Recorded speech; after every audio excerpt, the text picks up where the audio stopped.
ดี๋ยวถึงดีขนาดนี้เนาะโอ้มันเฮ้ปลาดุกคักปลาดุกเด้อพี่น้องเด้อโอ้กินดีขนาดนี่ข้อกับปลาดุกนะปลาดุกก็ได้ตัวใหญ่เลยนี่มีได้ตัวงามๆพี่น้องมีได้ไซส์งามๆเด้อถึงดีขนาดนี้เนี่ยเฮ้ยเห็นเนาะหักไหลพี่น้อง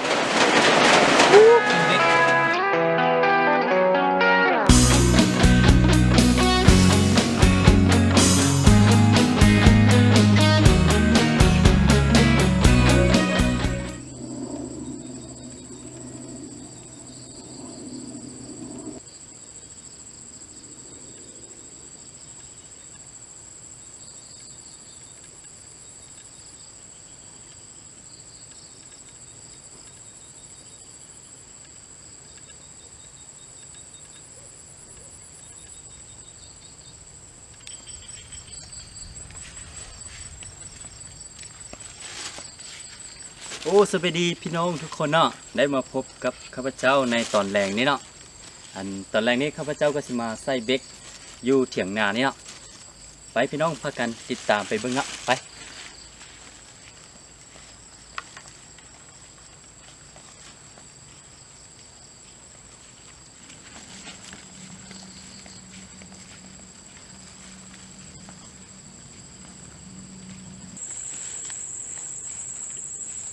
โอ้ปลาพี่น้องปลาข้อใหญ่พี่น้องโอ้ปลาดุกปลาเลยโอ้ปลาพี่น้องข้อปลาดุกพี่น้องอันนี้ก็มาห่อนเถียงนามีปลาแล้วเนาะ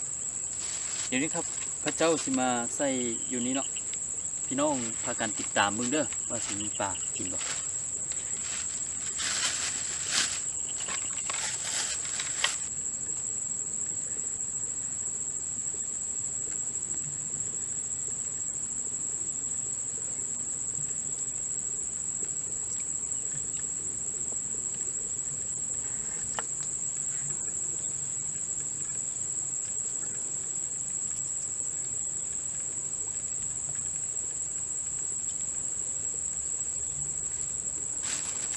เอาใส่เบ็กปองแล้วเราวางไว้ใส่จังซี่จักน้อยถ้าปลากินแล้วมัน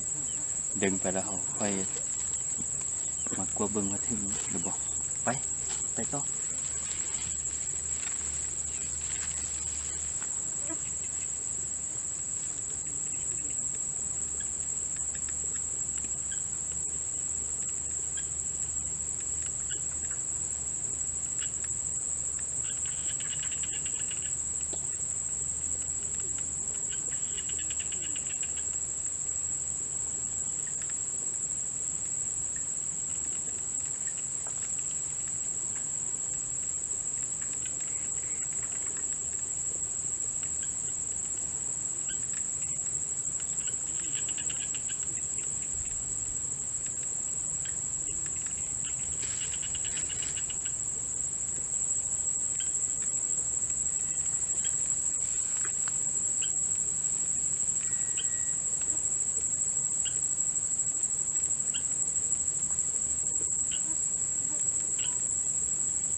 ใหญ่เลย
โคใหญ่พี่น้องโคอะไรเนี่ยโอ้โห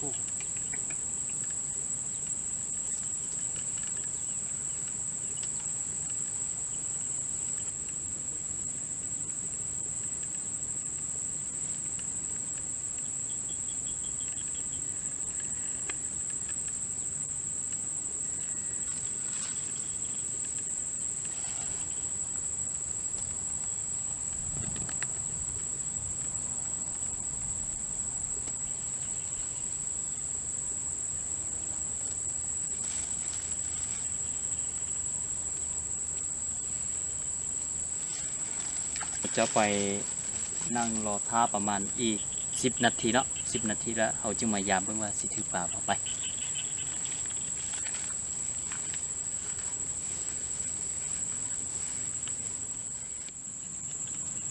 ก็มุ่งประมาณสิได้10 นาทีแล้วเนาะพี่น้องเนาะสิพาพี่น้องไปยามเบ็ดเบิ่งเด้อว่าสิมีปลากินบ่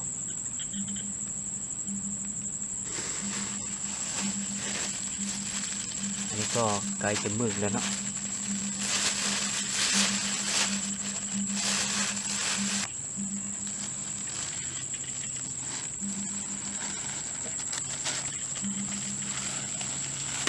ไป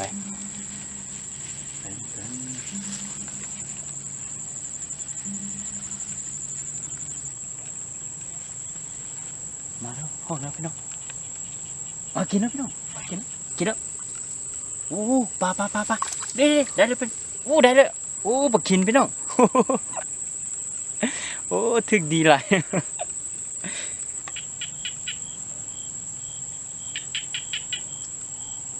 ได้อยู่บ่โอ้โหได้แล้วพี่น้องได้แล้วปลาพี่น้องโอ้ได้เด็กคอพี่น้องมันคอพี่น้องเห็นบ่เฮ้ยใส่เกลือข่าพี่น้องเห็นบ่เห็นเลยพี่น้องโอ้โหปลาคอนี่ใส่เกลือข่าเด้อปลาคอเลยพี่น้องเด้อใส่งามโอ้เกลือพี่น้องเกลือได้ตัวหนึ่งเด้อพี่น้องเด้อโอ้มันคักนี่ได้ปลาคอตัวหนึ่งพักไรพี่น้องคอปลาขิน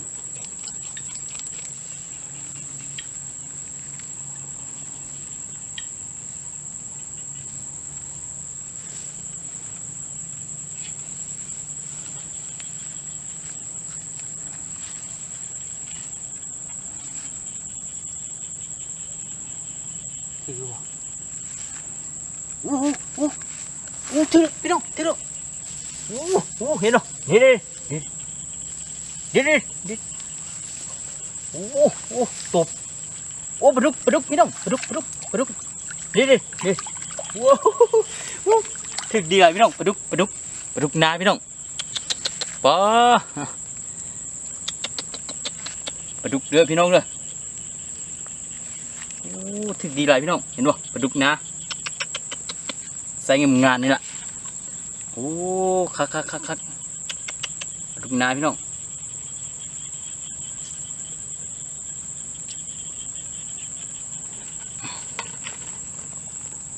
ได้แล้วปลาดุกเด้อ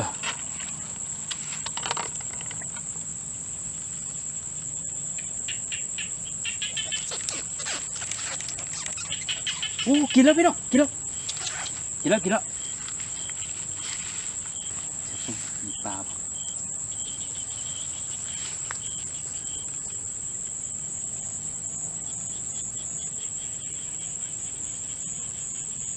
อู้ได้พี่น้องปลาคินพี่น้องโอ้ปลาคินหน้าน้อยคักเห็นป่ะนี่ดิโอ้ถึกดีขนาดพี่น้องมันกินน้อยเด้อ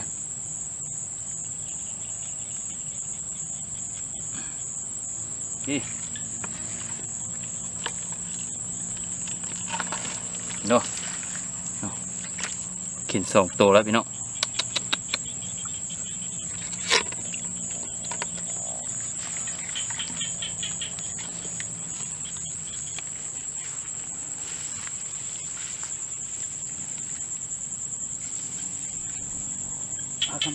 ปลากำลังกินพี่น้องปลาโอ้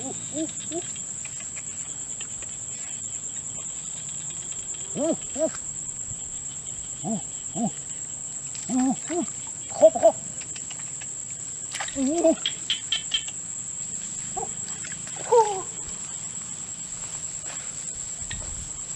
เฮ้ยเห็นป่ะพี่น้องเห็นป่ะเฮ้ยครบพี่น้องเฮ้ยได้แล้วตัวใหญ่พี่น้องครบพี่น้องใส่ใหญ่เลยเนี่ยถึงดีขนาดพี่น้องเห็นป่ะคักมันไหล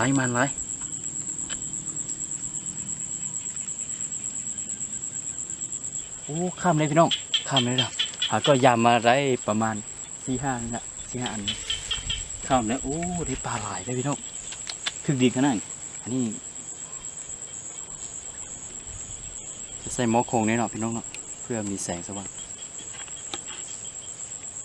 ข้ามแล้วยามแล้วโบเห็นดีพี่น้องใส่นี่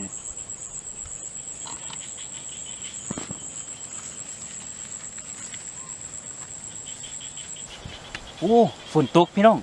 ฝนกำลังตกเด้อพี่น้องเด้อกินแล้วพี่น้องเฮ้ปลาดุกคักปลาดุกเด้อพี่น้องเด้อกินดีขนาดนี่ปลาดุกเด้อ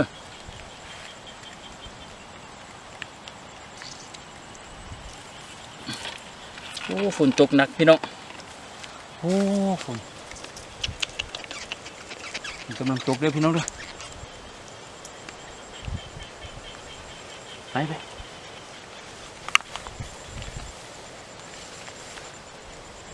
กินแล้วพี่น้องกินแล้วนี่ปลาปลาขิงพี่น้องขิงตัวนึงนี่เห็นป่ะขิงพี่น้องขิงหน้าน้อยเนอะตัวงามใส่งามไม่ละกินเลิกขนาด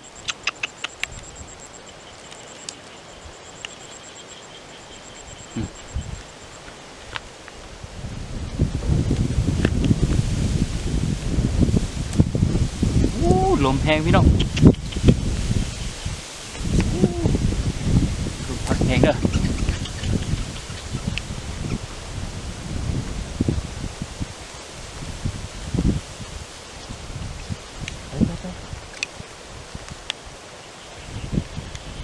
กินแล้วพี่น้องกินแล้วพอพี่น้องพอพี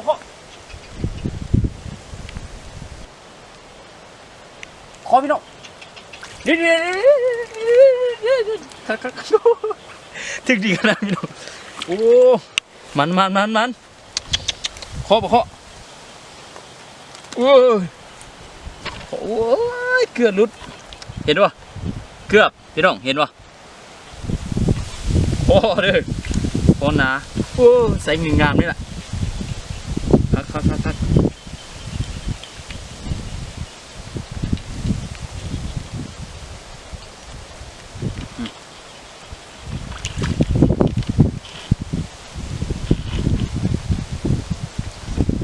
โอ้ถึกดีขนาดพี่น้องถึกดีหลายเด้อ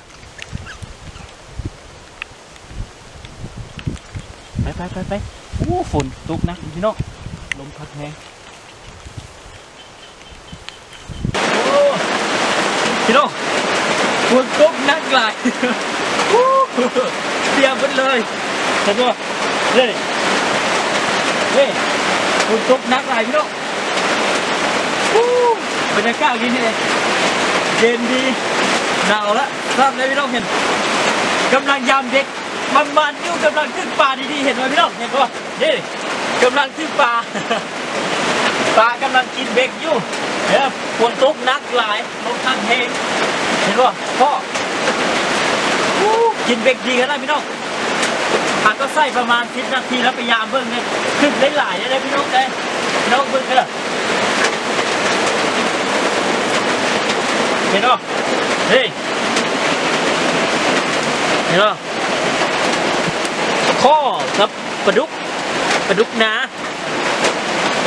ปลาดุกก็ได้ตัวใหญ่เลยนี่มีได้ตัวงามๆพี่น้องมีได้ไซส์งามๆเด้อถึกดีขนาดนี้เนี่ยเฮ้ยเห็นป่ะหักไหลพี่น้องกินเด็กลึกโอ้ขึ้นหิมะนี่โอ้ถึงฝนนี้คักไหลแล้วเริ่มหนาวเลยเริ่มเย็นแล้ว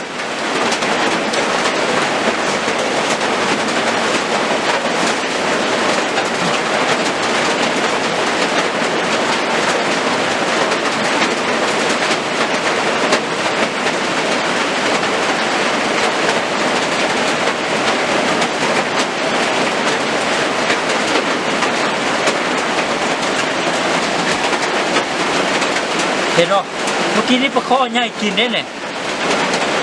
เบ็ดถึงเบี้ยวมันเลยเบ็ดเบี้ยวอยู่ที่ละปลาหนีแล้วไปห้องละปลาหนีก้อนซะเนาะปลาข้อหนีก้อนก็ได้ปลาท่าน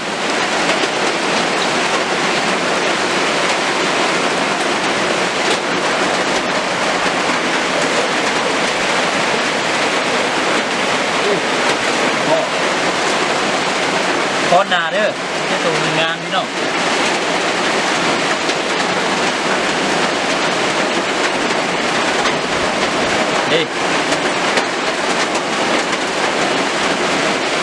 ได้แล้ว